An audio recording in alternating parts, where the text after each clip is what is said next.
Chapter 4. An Old Acquaintance. Something big was happening tonight, and Dago was visibly concerned. In the short time Jayden had known his uncomplicated host, he had learned to read the man like an open book. It really was not too hard. The mild-mannered D'Aromo was a simple craftsman and family man who happened to be in a position of some authority. Compared to scheming monarchs, secretive governors, cantankerous generals, and a very, very complicated princess, his honesty was downright refreshing. His drooping posture and the fact that he had barely said 2 words all day meant that he was in a serious funk, and, unfortunately, his audacious house guest was likely the cause of it. The family had donned their best attire. Fiega and Zaria looked stunning in earth-toned dresses, complemented with simple jewelry and flowers which were woven into their dark hair. Dago would have appeared almost stately in his fine midnight blue robes of office, were it not for his despondency. Jayden was given a new outfit himself, a white button-up linen shirt with heavy green thread, matching breeches, and cloth sandals. He very much hoped his new clothes, which curiously resembled a uniform, were not something prisoners in Druania wore to their own trials. Dago, naturally, would not speak of the matter. The 2 men Jayden had fought with the day before had been stationed by the door all afternoon, doing nothing to appease his fears. Their demeanor was casual, yet they did not speak and stood one to either side of the entrance. He was sure they were guarding him, but whether against escape or simply to keep him out of trouble, he wished he knew. There was no choice for now but to remain within the home and occupy his time with the fretting Dago and his family.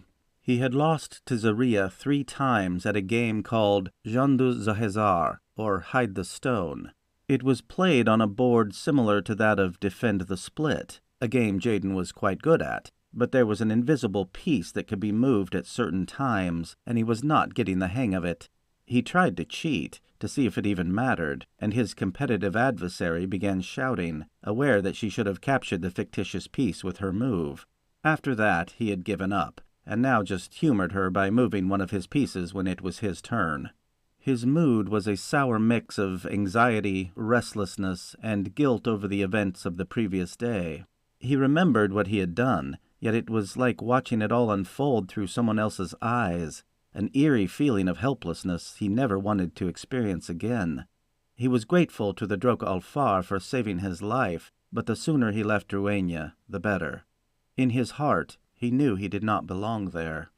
After an unusually quiet afternoon meal, Dago announced that it was time to leave and led everyone from the home.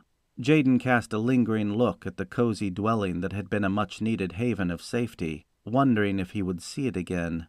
The 2 guards fell into step beside them, and they began following a path that wound through the maze of trees and stone pillars on their way to an unknown destination.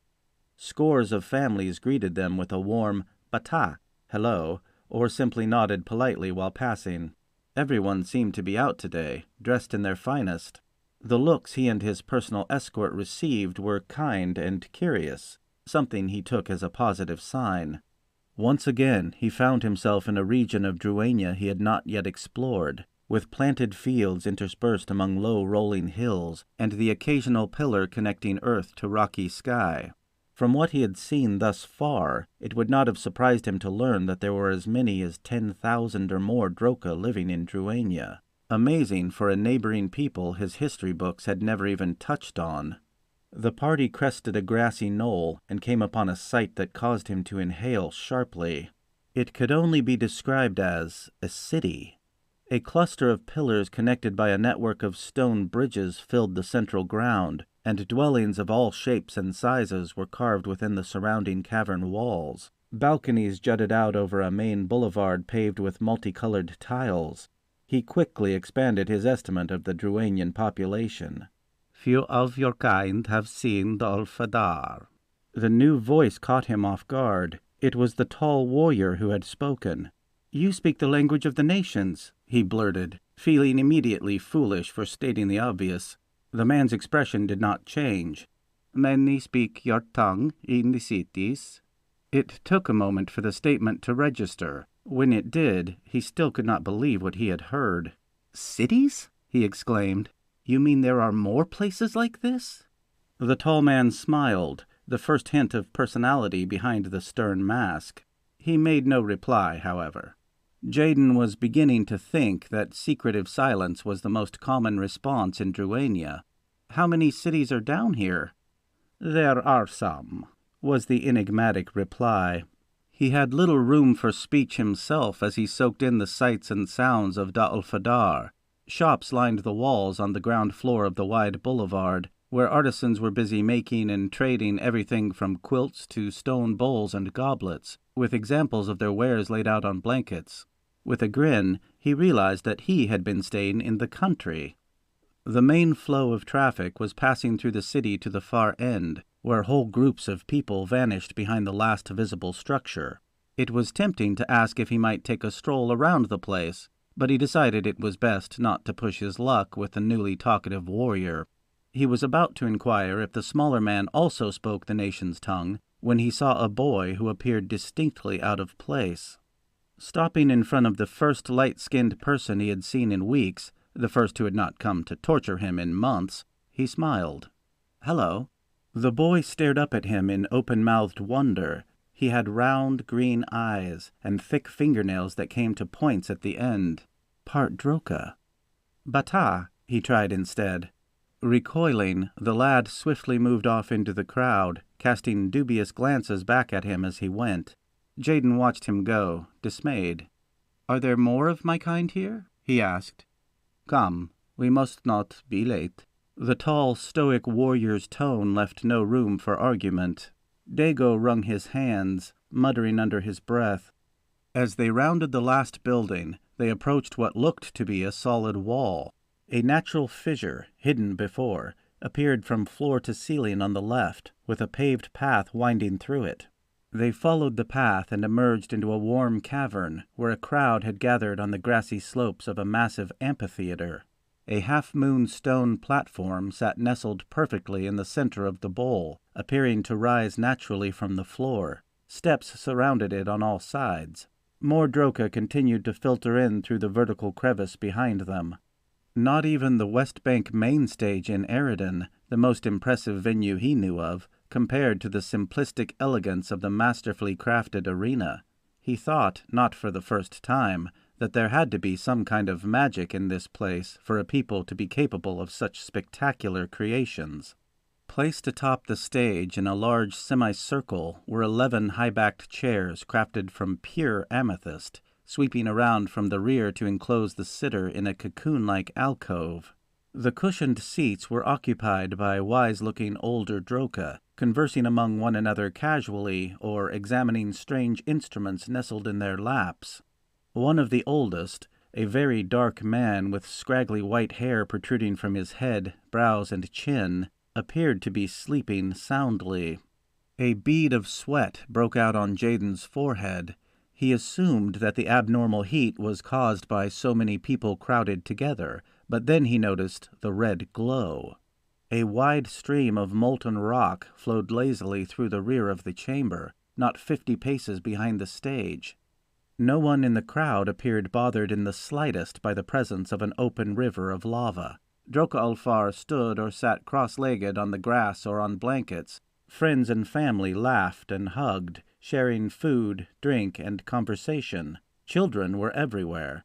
Babes hung on mothers' hips, sat in laps, or nursed, quiet for the most part, with only the occasional outburst or linen changing. The attitude was festive and light, reminding him of the celebrations and tournaments of Crysin and North Kalas. He was old enough to join in jousting and public combat competition now, something that had seemed important before his capture. There was only one thing that truly mattered at the moment, however. The assembled crowd did not look like they were in the mood to convict anyone of a crime. It had been too long since he had witnessed the sort of affection these people showed one another. They treated him with kindness as well, but he was still an outsider. He searched the gathering for others of his own kind, including the green-eyed boy, but saw none. It was hard not to stand out among the sea of dark faces, though the people did a fair job of not gawking at him overmuch. That seemed to be a trait unique to Dago's inquisitive daughter. A young girl approached Zaria and hugged her fiercely. After receiving nods of approval from her parents, the two ran off into the crowd together. Oddly, he found himself a little jealous of her playmate. It reminded him of his own best friend, Matthias. One more reason to be on his way. Is he alive? Who might be left, and who will I never see again? As they often did, thoughts and memories of home began to surface unbidden. His father, pretending not to be cut by his blade in the dance of sevens. His mother, fussing with his hair in public. Matthias, his face covered in berry jam. Belvin, lying lifeless atop the stone slab after Hysenthor had killed him. If only they had discovered that Grizzland was the traitor before his 18th name day, everything would have been different. Caught up in his own thoughts, he failed to realize that the jumble of voices had quieted, and everyone around him was now seated, everyone but he and his two guards. He lowered himself to the ground quickly, hoping to escape notice, but a spattering of soft laughter let him know that his attempt was unsuccessful. "It's not like I need help standing out," he thought wryly.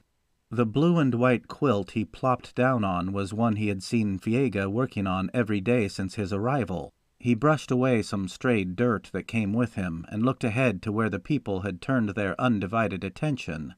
A hush fell over the crowd, and even the children were surprisingly silent, as curious a phenomenon as anything in the underground kingdom. The old man who had been sleeping in his crystal chair when they arrived had roused himself. He stood at the center of the stage, supporting part of his weight on a gnarled wooden staff. His white hair was wild from slumber, but his blue eyes gleamed sharply. Even halfway up the hillside, Jayden could feel the command in that gaze. Something about the man radiated inner power. There was no doubt that this was the undisputed leader of the Drok Ulfar. The old man bowed his head and spoke soft. "Alv ador eda sumultra da alvundande. Alv gute vu brocada pid hidonte ed vu trosh. Falv luda ablete zadaturute." The crowd repeated the words verbatim. Jayden was wishing he spoke their language when the tall warrior quietly translated for him. "May we thrive in the glow of the great thoughts. May we embrace our exile and be diligent in our duty, and may we survive to fulfill the trust." When the old Droka raised his head, he was smiling in an easy manner. He spoke to the crowd as though addressing an old friend, his voice filled with compassion, understanding, and patience. Much of the speech was repeated to Jayden by the tall warrior, who was a little more fluent in the nation's tongue than Dago. The white-haired speaker touched on current events, including births, deaths, weddings, engagements, name days, and achievements of note. Next on the agenda were disputes, which were worked out in an open forum. Often someone who had nothing to do with a particular issue would stand and speak if they thought they had a reasonable solution to a problem. Anyone with personal experience or good insight on an issue was listened to courteously. There were few interruptions, and only one time was the Vund Aromo, lore master, forced to hold up his hands for silence. Even Jayden's father had not facilitated affairs of state so smoothly. He vowed to somehow incorporate what he witnessed here into his own court, if he ever became king. After about an hour, following a heartfelt reminder to all youths not to wander into unknown tunnels without the company of an adult, the Vund Aromo turned and spoke directly to Jayden. "Come, friend, there are introductions to be made." Where all others in Druania had spoken his language in the now familiar lilting accent, the old man's command was flawless. Dago was subtly motioning him toward the stage, so he rose carefully and started down the hill. It felt like a long walk to the bottom. The looks he received were mostly just curious, but he thought he detected suspicion on a few faces now. The Vund Aromo descended the steps to meet him, gripping his shoulder firmly. "I am Meru, and you are welcome in Druania." "It is very nice here," he replied dumbly. Meru continued to smile without saying anything, the situation growing increasingly uncomfortable. He had stood before large groups in the past, but this was more like an entire nation. Looking out at the sea of dark faces, his legs suddenly felt a little wobbly. He estimated there must be close to 100,000 Droka in the large chamber, and that was not being generous. Were there even more gathered in the other cities? If so, the Drokalfar might number as many as the population of Crysin. "I am glad," said Meru finally, giving his shoulder one last squeeze before ascending back up the steps. Jayden was unsure if he should stay or go, so he remained rooted in place, waiting to see if the old man would give him some sign of how to proceed. The Vund Aromo motioned a young man up to the stage, spoke to him briefly, and then calmly faced the crowd once more. He surprised Jayden by speaking the nation's tongue, while the young man translated for the crowd. "We have a new addition to our great family," Meru announced. "His name is Jayden. Treat him with the respect you would show any Druanian. He is our brother now." The people nearest him stood, placing hands on him gently and offering their blessings. Feeling more than a little awkward, he smiled back, patting their hands in return. What have I gotten myself into? Eventually, the congratulations and good wishes subsided. He was timidly trying to get Meru's attention, hoping to have a semi-private word with him about the possibility of returning home, when the sound of a large gong reverberated through the chamber. Everyone looked to the back wall, where the loud noise had originated. Two pale men in dark robes, bearing black pennants on long wooden poles, emerged from a tunnel fronted by a big stone balcony about 50 feet up the sheer rock face.